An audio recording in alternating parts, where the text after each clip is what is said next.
Hey everybody, Brian coming to you from the coolest city park in the world, Central Park. This is the Lander City Park, and it is absolutely beautiful on this river, as you can see behind me. And there's free camping here, and Wild Iris is like 20 minutes away. So I am absolutely loving this place. And today we're talking about training for climbing, specifically the difference between training for sport climbing, training for bouldering, and periodization. Stay tuned.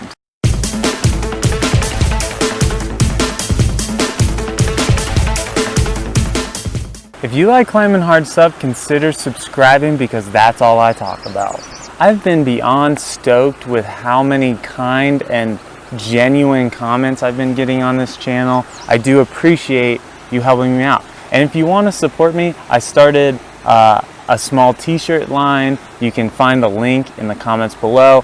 I think they're pretty funny. I designed them myself. They're not professionally designed, but nothing on here is done by anybody else. So if you guys like this stuff and you want to support me, consider picking up a shirt from the link in the description below and the pinned comment. Quick disclaimer, before you need to start training for climbing, I want you guys to at least be climbing the V4, V5 level, because if you don't have that amount of strength, then you need to build that up slowly and get to a point where you're ready to start training. Also, you probably don't have good enough technique to really use your strength yet. So you need to just spend as much time on the wall as you can and get better at climbing. So you guys that have been subscribed to my channel for a while probably know that I'm primarily a boulderer. And I have done some sport climbing, but not too much. Most of them are pretty short routes that don't have too much of the endurance factor to them. So at the end of this video, when I go through how to do the periodization and stuff like that, I'm going to tell you what I personally do to train for bouldering. But to start, I'm going to tell you what the typical training styles there are out there, so you guys can kind of decide what's best for you. So I have my notes here, and there's basically three types of periodization training. There's linear, concurrent, and congruent. And the linear one is focusing on one goal at a time, and then you're basically changing it up every 4 to 6 weeks. So for example, you'll do endurance, then you'll do strength, power, and then power endurance. So you'll do 1 month of each. That'll be 4 months, and you'll be training one discipline of climbing basically throughout each month. And you're gonna go from like a high volume, low intensity during that 4 to 6 week interval to a low volume, high intensity. So basically what that means is, if let's say I'm doing weighted pull-ups, right? So the first week I'm going to be doing a lot of pull-ups with low weight.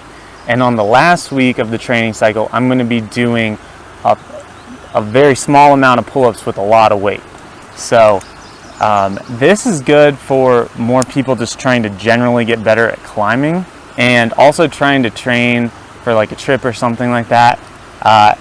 Primarily sport climbing, because if you're going to do endurance training, I don't think that's going to help you any significant amount in bouldering itself. So if you're doing bouldering, I would suggest not training endurance, at least not as a priority, because spending 4 to 6 weeks just training endurance, doing like arc training and stuff like that, would be not the most beneficial use of your time.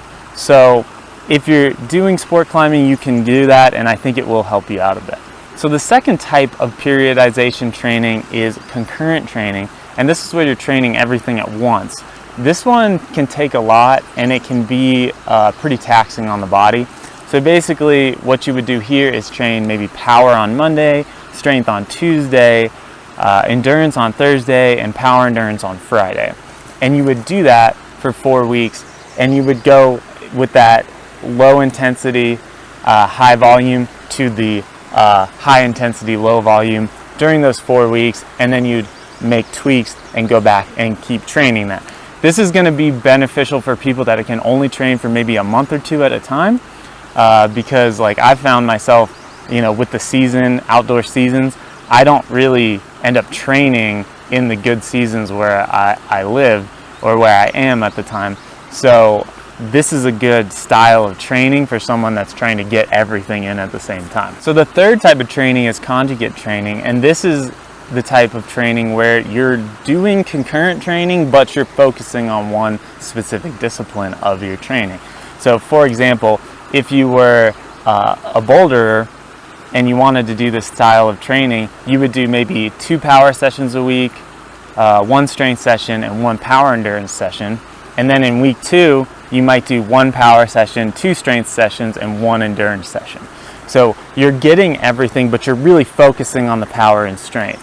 And if you were a sport climber, you would be doing the opposite, where you'd be focusing more on the endurance and the power endurance side of it and doing less strength and power work. I just want to give a quick shout out to Conrad from Poland. I apologize if I did not pronounce your name right, because I could not find out how to pronounce Conrad in Polish.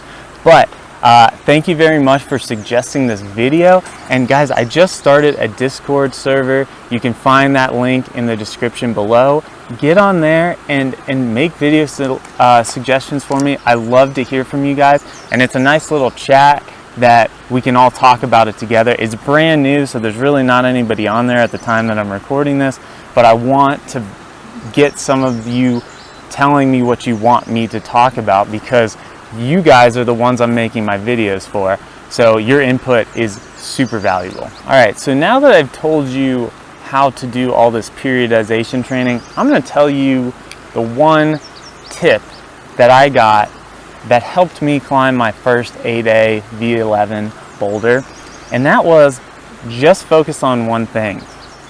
Now, this kind of defeats the whole idea of periodization. Matt Pincus, I had a really long conversation with him actually in Lander last year at the International Climbers Festival, and I must have asked him 100 questions, but you know, the one thing that he said was just try to focus on one thing and don't really try to get too much done. Then you're going to limit what you actually gain in your climbing. And he also said to not really focus too much on endurance or power endurance, because strength takes the longest to build. And I completely agree with that. Like in my experience, I could get to a level where coming out of bouldering season, I was not able to climb a 512A that was 70 feet tall at all. Like I could not do it. And 4 weeks after just going out and sport climbing, I was able to do that fairly easily, and able to then, after another 4 weeks, climb a 13A and get that endurance up. So it's kind of like, if you have the amount of strength to climb something, the endurance factor will come faster. It's really hard to build strength. There's no way that I would be able to go from cruxing on a 12A to doing a crux of a 13A in 2 months. There's no way that I could build that much strength that fast. That's going to take 2-3 years of training to get to that level. So if you focus mainly on strength, you can gain a lot in the power endurance and endurance factor when you need it. But training that stuff all the time isn't quite as beneficial. Now what I do for my training is purely power and strength training. I'm doing hangboarding, I'm doing campus boarding, I'm doing weighted pull-ups, and I'm doing deadlifts and bench press, things like that, to try to get my body strong. Because if I ever need the power endurance, I know that I can pick it up pretty quickly.